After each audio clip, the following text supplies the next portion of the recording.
Vietnam.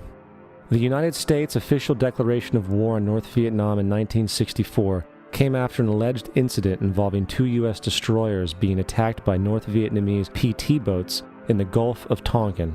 This was known as the Gulf of Tonkin incident. This single situation was the catalytic pretext for massive troop deployment and full-fledged warfare.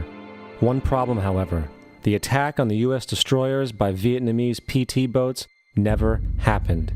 It was a completely staged event to have an excuse to enter the war. Former Secretary of Defense Robert McNamara stated years later that the Gulf of Tonkin incident was a mistake, while many other insiders and officers have come forward, relaying that it was a contrived farce, a complete lie. Once in the war, it was business as usual. In October 1966, President Lyndon Johnson lifted trading restrictions on the Soviet bloc, knowing full well that the Soviets were providing upwards of 80% of North Vietnam's war supplies.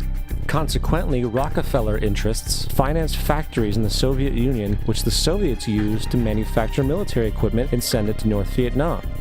However, the funding of both sides of this conflict was only one side of the coin. In 1985, Vietnam's rules of engagement were declassified. This detailed what American troops were and were not allowed to do in the war. It included absurdities like North Vietnamese anti-aircraft missile systems could not be bombed until they were known to be fully operational. No enemy could be pursued once they crossed the border of Laos or Cambodia.